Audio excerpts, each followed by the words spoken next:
For 6 years, Sibel Edmonds has been carrying out an heroic crusade to protect her adopted country from national security threats within the top levels of the American government. Hired as an FBI translator in the wake of the 9/11 terror attacks, Edmonds, a Turkish American, threw herself into the daunting task of translating thousands of hours of recordings of backlogged intercepts in Turkic, Farsi, and Azerbaijani. What she heard on the tapes was alarming: Turkish agents in the United States bribing high-level U.S. officials and obtaining our military and intelligence secrets.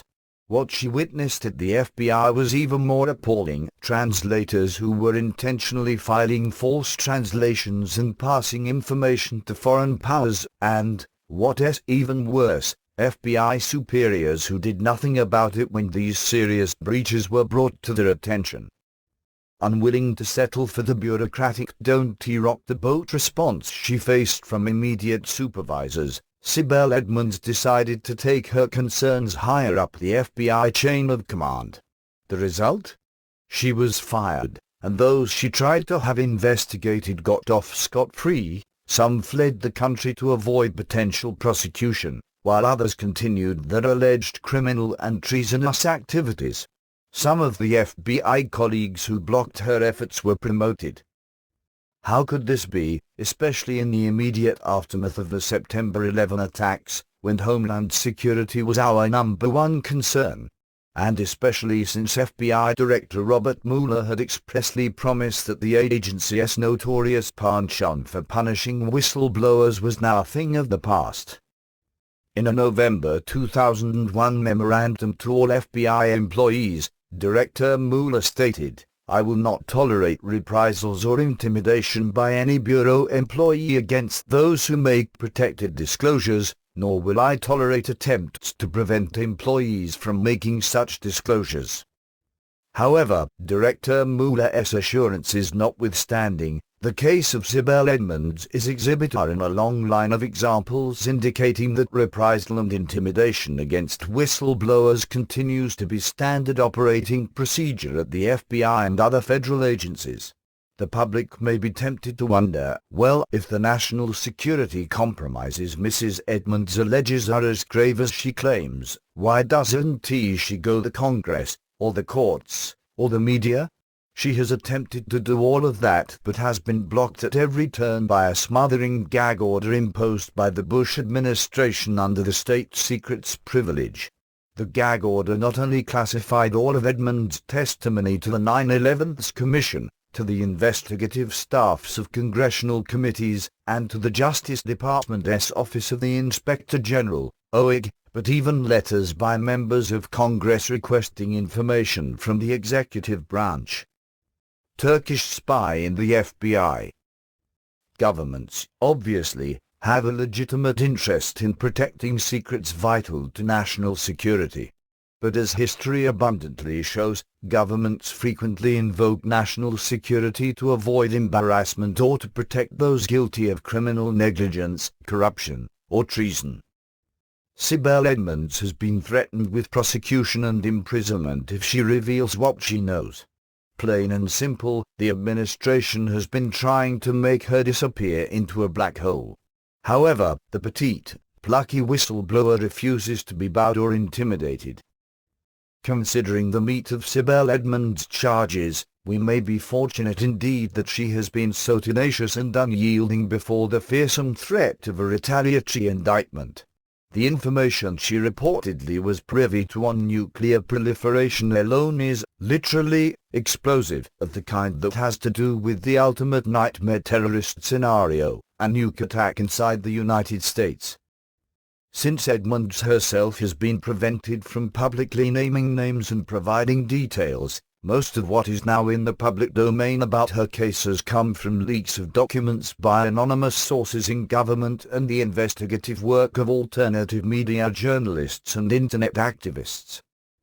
In December 2001, Sibel and her husband, Matthew Edmonds, received a surprise visit to their Alexandria, Virginia, home by one of Sibel's co-workers, Milek Dickerson, and her husband, Douglas. Like Sibel Edmonds, Milek was a Turkish translator for the FBI and carried a top-secret security clearance. Her husband Douglas is a major in the U.S. Air Force who had served as a military attaché in Ankara, the capital of Turkey. According to Sibel and Matthew Edmonds, Major Dickerson proposed that the Edmonds become members of a certain Turkish semi-legitimate organization, as Sibel Edmonds put it. It has since been revealed, by others, that the organization referred to is the American Turkish Council, AC, a lobbying and cultural organization that also allegedly functions as an intelligence front for the Turkish government.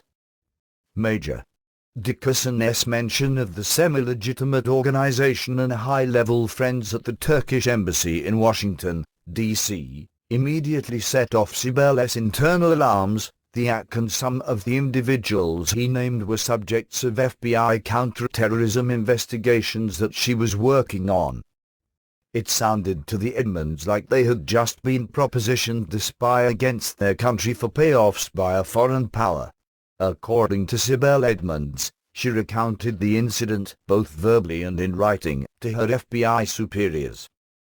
Long story short, in March 2002, the FBI fired Sibel Edmonds for having a disruptive effect on the agency. Milek and Dickerson, on the other hand, kept her job. No criminal charges were brought against the Dickersons and no known counterintelligence investigation was opened on them. Indeed, it appears the government did everything possible to shield them from investigation.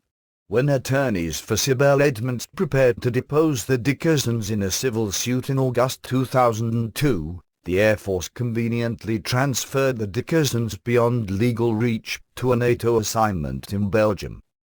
Vindication and warning.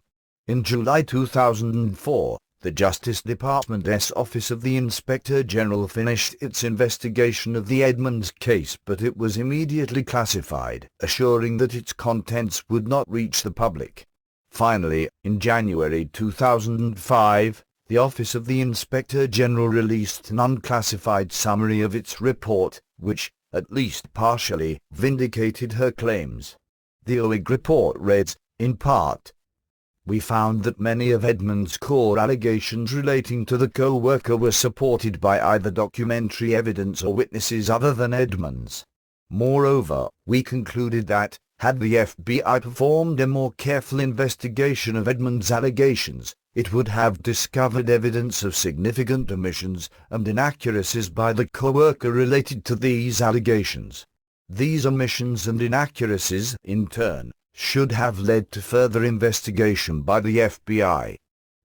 The OIG found that the FBI should have investigated the allegations more thoroughly and that the FBI's handling of these allegations reflected an unwarranted reluctance to vigorously investigate these serious allegations or to conduct a thorough examination of Edmonds' allegations. Moreover, the Inspector General's report noted the FBI did not, and still has not, conducted such an investigation. Emphasis added. Finally, the OIG reported, rather than investigate Edmonds' allegations vigorously and thoroughly, the FBI concluded that she was a disruption and terminated her contract. Senators Charles Grassley, R. Iowa, and Patrick Leahy, D. Vermont, both of whom sit on the Judiciary Committee and have heard Sibel Edmonds' classified testimony, express confidence in her. She is credible, Grassley told CBS 60 Minutes in a 2002 interview, one of the few broadcasts about Edmonds' case by the major media. And the reason I feel she is very credible, the senator continued, is because people within the FBI have corroborated a lot of her story. Does her case fall into any pattern of conduct on the part of the FBI? He was asked. The usual pattern, Senator Grassley responded. Let me tell you, first of all, the embarrassing information comes out, the FBI reaction is to sweep it under the rug, and then eventually they shoot the messenger. A ray of hope seemed to appear in 2005 when Rep. Henry Waxman, D. Califf, promised Edmonds that if the Democrats took control of Congress in 2006, he would hold hearings on her case. But you know what happened, Edmonds told the New American in a recent interview. The Democrats did win the House and Rep. Waxman did become chairman of the Committee on Oversight and Government Reform. But nothing has changed. There has been no investigation. Rep. Waxman seems to have developed selective amnesia, a common affliction on the Potomac. He has not responded to any of her calls or inquiries. Bipartisan obstruction. Perhaps, she suggested to the New American, Rep. Waxman is aware that Democrats could be as damaged by the revelations of bribery and espionage as the Republicans. This didn't start with the Bush administration, she reminds us. Many of the wiretaps I was translating at the FBI were from the 1990s, during the Clinton administration. Following up on her revelations, independent researchers have begun putting names on some of the high-level officials Edmonds had been referring to but not identifying over the past few years. Late last year, Edmonds decided the stalling game had gone on long enough. In December 2007, she approached the British newspaper, The Sunday Times, which ran an explosive story, For Sale, West's Deadly Nuclear Secrets, on January 6. Edmonds described for the paper how foreign intelligence agents had enlisted the support of U.S. officials to acquire a network of moles in sensitive military and nuclear institutions. She told how one well-known senior official in the U.S. State Department was being paid by Turkish agents in Washington who were selling the information onto black market buyers, including Pakistan. This same State Department official, she told the Times, was aiding foreign operatives against U.S. interests by passing them highly classified information, not only from the State Department but also from the Pentagon, in exchange for money, position and political objectives. The above-mentioned official, whom Edmonds and the Times did not identify, was outed in an article in The American Conservative by retired CIA officer Philip Giraldi. According to Giraldi, the official in question is Mark Grossman, a career State Department bureaucrat who served as ambassador to Turkey under Bill Clinton and retired in 2006 after serving as Under-Secretary of State, the number 3 position at the State Department, for George Bush. In retirement, Grossman has followed a familiar career trajectory, accepting a lucrative consulting position at the Cohen Group, the lobbying outfit set up by former Clinton Defense Secretary William Cohen that counts Turkey as one of its chief clients. Other former high officials who now openly ride the Turkey gravy train as paid lobbyists/consultants include former Democratic House Speaker Richard Gifford and former Republican House Speaker Dennis Hastert.